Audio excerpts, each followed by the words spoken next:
नि जिहेतु राजनीतिनि कुनु दायित्वखौनो बुजिया दानि जिहेतु राजनीतिनि किसुमान गुन्दागिरि दादागिरि खालामनानै जिहेतु पाब्लिकखौ थगाय थसि खालामनानै दाथ' उन्दुजोबनानै दङ दा माबाबाय दाथ' भट थांबायना भटनि सप्तासेनि उनाव दलं जागोन होननानै बुंदों उनाव खर'नि दलं जागोन जेबोआनो गैया साननो गोनां। खुलुमबाय बयखौबो सनितपुर जिल्ला राङापारा बियाबनि सिङाव थानाय दिफुटा दैमा बे दिफुटा दैमायाव आङो थांनानै खौरां लाहैदोंमोन। दा निउस बानायनो थांनायाव आङो नुहैबाय माखासे फरायसुलि फरायसुलाफोरा दै गिदिरब्लाबो बारसोमनानै फरायसालियाव फैनाय आङो गावनि मेगनजोंनो नुनानै मोनबाय। थारैनो जोबोद दुखु नांथावना। दा बे दिफुटा दैखौ बारनानै गोबां बर' गामि सावथाल आदिबासिफोर दङ। बेमारफोर जायोब्लाबो बेमारिखौ बाननानैसो बे दैसाखौ बारहोनो गोनां जायो। ডিপুটা প্রাথমিক এলপি স্কুলত তো নদীটো কেনেকুৱা পাৰ হয়? এনে যোৱা কষ্ট হয়। মা দেউতা পাৰ কৰি নদী বাৰলে পাৰ হ'ব নোৱাৰে, স্কুল যাব নোৱাৰে। হিমন্ত মামা ইয়াত দলং এখন বনাই দিয়ক।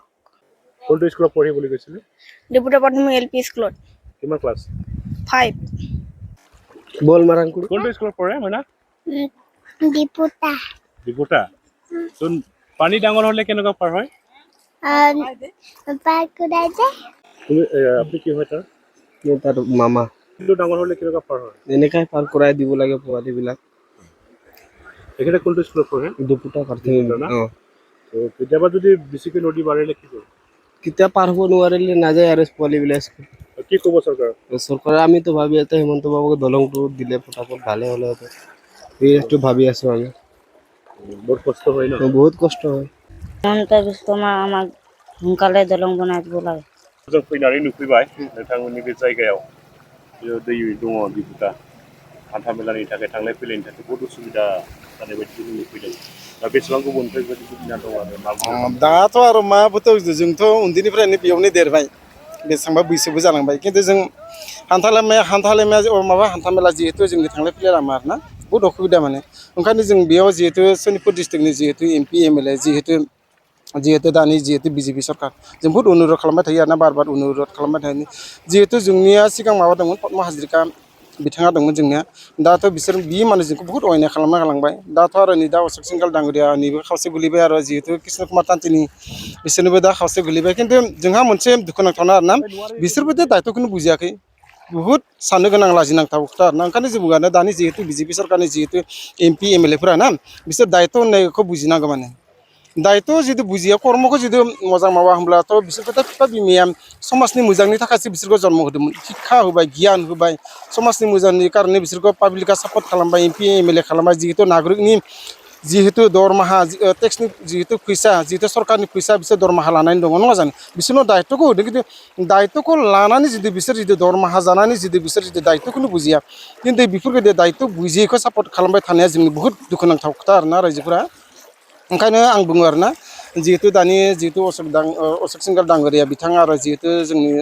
माबा कृष्ण कुमार तान्ति जिहेतु बिथांजों जों अनुरद खालामबाय थायो आरोना बे जिहेतु जोंनि सनितपुर डिस्ट्रिक्टनि जिहेतु राङापारा एरिया जिहेतु दिपुटा दैसा जिहेतु दैमायाव आरोना दलं मोनसे नांगौ होननानै मानो होनब्ला गथ' गथायफ्रा बहुत थांलाय फैलाय असुबिदा जायो। खिन्थु जों सनितपुर डिस्ट्रिक्टनि जिहेतु डिसि अफिस जिहेतु जों बेयावबो जोंनि पिपिआइ भटार पार्टि इन्टारनेसनेला मेम'रि दाम होगासिनो दङ जिहेतु जोंनो पाकिनि दलंखौ नांगौ होननानै खिन्थु दानि जिहेतु बहुत राजनितिक दलनि नेताफोर दङ खिन्थु बिसोर दिनैसिम डिसि अफिसाव थाङाखै कमप्लेनबो होआखै खिन्थु जोंनि पिपिआइ भटार पार्टि इन्टारनेसनेल जों कमप्लेनबो होबाय आरो बहुत जों हरनाबो होगासिनो दङ आरोना जिहेतु जोंनो दलं नांगौ जिहेतु पाकि दलं नांगौ बेफोर रावखौ जों बहुत दिननिफ्रायनो बाहायबोगासिनो दङ आरोना ओंखायनो जों अनुरद खालामबाय थायो आरोना आरो दा जों सानबाय थानो गोनां जादों जिहेतु दा जों जुगिबिलनि जिहेतु जुगिबिलाव थांलाय फैलाय जिहेतु उरहिल गाराङाफोरा जिहेतु थांलाय फैलाय लामा खुनु पाका दलङानो गैयामोन ओरैबायदि असुबिदा माने दा गथ' गथायफोरा माने 20-30 किल'मिटार जिहेतु स्कुलाव थांलाय फैलाय खालामनानै साइकेल सालायनो गोनां जादों जिहेतु हिन्जाव गथ'फोरा किमान असुबिदा दानि इमान गिदिर दैमा गते रायजो समाजानो नुजोबो खिन्थु दा जुगिबिलनिफ्राय जिहेतु साहा लाइना जिहेतु गेरगाजुलि 1 किल'मिटार 2 किल'मिटार पाका माबा होदो पाकानि माबा होदो लामा होदो ओंखायनो आं सानो आरोना बेथ' लासैसिन खोथा जिहेतु मेन लामाखौ बिसोर पाकानि माबाखौ होनांगौमोन लामाखौ होनामोन खिन्थु बे मोननैल' गामिनि कारणे बिसोर 3 किल'मिटार 2 किल'मिटार पाकि दलं माबा जिहेतु पाका लामा होनाय बेथ' लासैसिननि खोथा ओंखायनो आं अनुरद खालामो आरोना जिहेतु दानि जिहेतु किसुमान जातीय संगठनाव थानाय किसुमान राजनीतिनि दल हाबनानै जिहेतु अत्याचार खालामनाय जिहेतु किसुमान बिजेपि कंग्रेस जिहेतु राजनीतिनि दलनि नेताफोरखौ आं अनुरोध खालामो आरोना जि सरकारानो जाथों जिखुनु माने जों एमपि एमएलए थांनानै ना जों माने जिहेतु लामा सामा कारें जिहेतु रायजो समाजनि कारणे जों अनुरोध खालामबाय थानांगौ दबदबायनांगौ मानो होनब्ला दानि मुगायाव ना मानसिफोरा राजनीति खालामो राजनीतिनि कुनु खोथायानो गैया कुनु खोथाखौनो बुजिया माने दायित्वखौनो बुजियाब्ला दायित्वखौनो बुजियाबा राजनीति दायित्वखौनो बुजियाबा खोथाखौनो बुजियाबा धर्मबो मिथियाबा कानुन बुजिदों मिथियाब्ला जाम्बा जाम्बि गावनि बिमा बिफादों इमान पबित्र आत्मा जिहेतु गामि समाजनि मानसि बेफोरबायदि थगायनाय हुदाखौ आं माने अनुरोध खालामथारो आरोना मानो होनब्ला बेफोरबायदि कर्म जिदो मावबाय थायोना बिसोरनि फिसा फिसौ भबिष्यताबो ना माना सानसे बेलासिना मानो होनब्ला गाज्रि जाथारगोन मानो होनब्ला बिसोरना जोंनि दा हाजारजन बिमा बिफानि गथ'फोरा थांलाय फैलाय खालामो किमान दुखु किमान खस्थ' बिसोरनि दुखु बिसोरनि खस्थ' बिसोरनि गाबनायानो बिसोरनि फिसा फिसौनि भबिष्यताव माने बे नेगेटिभ पइन्ट जाथारगोन आरो आं बेखौ दाथि बुङो आरोना ओंखायनो जों सासे बिमानि गोरबोनिफ्राय सासे बिमा बिफानि अन्तर आत्मानि जिहेतु जों जनम जानाय जेतिया जों साफ्रोमबो बिमा बिफानि मान सन्मान गामिनि मान सन्मान जातिनि मान सन्मान धोरोमनि मान सन्मानखौ लाखिनो गारनाया ना नकलि राजनीति खालामनानै मालाबाबो दा थगाय ओंखायनो जों बुङो दा जिहेतु अनुरोध खालामबाय थायो आरोना एमपि दानि जिहेतु एमपि एमएलए जिहेतु हेमन्त बिश्व शर्मा दाङ'रिया बिथांनिसिम जितु थांनोनो हाया आंथ' बुंखायो बेफोरबायदि पापनि खामानिखौ आरो नोंसोर माब्लाबाबो दा मावसै आरो नकलि